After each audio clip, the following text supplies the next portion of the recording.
மற்றவர்களின் காலில் விழுந்து வணங்கக்கூடாத ராசிக்காரர்கள் யார் தெரியுமா? பெரியவர்களின் காலில் விழுந்து ஆசீர்வாதம் வாங்கினால் நமக்கு நன்மை நடக்கும் என்று சொல்லுவார்கள். அதிலும் குறிப்புக வயதில் முதியவர்கள் காலில் விழுந்து ஆசீர்வாதம் வாங்குவது ரொம்ப ரொம்ப நல்லது. ஆனால் அதற்கு நேர் எதிர்மாறாக இந்த 3 ராசிக்காரர்களும் யார் காலிலும் விழுந்து வணங்கக்கூடாது என்று ஜோதிடத்தில் சொல்லப்படுகிறது. ஏன் இந்த 3 ராசிக்காரர்கள் மட்டும் மற்றவர்களின் காலில் விழுந்து வணங்கக்கூடாது என்று சொல்கிறார்கள் என்பதை இப்போது பார்க்கலாம்.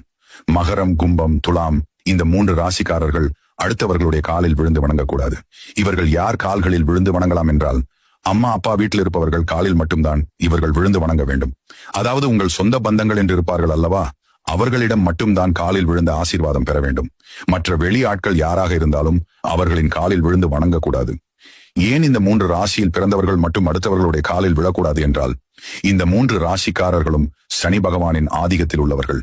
அதே போல் உங்களுடைய காலில் மற்றவர்கள் யாராவது விழுந்து வணங்கினாலும் அதை தவிர்த்துக் கொள்வது நல்லது. மகரம், கும்பம், துலாம் இந்த 3 ராசிக்காரர்கள் அடுத்தவர்களுடைய காலில் விழுந்து வணங்கினால் உங்களுக்கு கிடைக்க வேண்டிய நன்மை கிடைக்காமல் தள்ளி போகலாம். வாழ்வில் வரக்கூடிய முன்னேற்றங்கள் தடைபட்டு போவதற்கான வாய்ப்புகள் உள்ளதாக சொல்லப்பட்டுள்ளது. எனவே இந்த 3 ராசிக்காரர்களும் அடுத்தவர்கள் காலில் விழக்கூடாது என்று சொல்லப்படுகிறது. கூடுமானவரை இந்த 3 ராசியில் பிறந்தவர்கள் அடுத்தவர்கள் காலில் விழுந்து வணங்குவதை குறைத்துக் கொள்ளுங்கள்.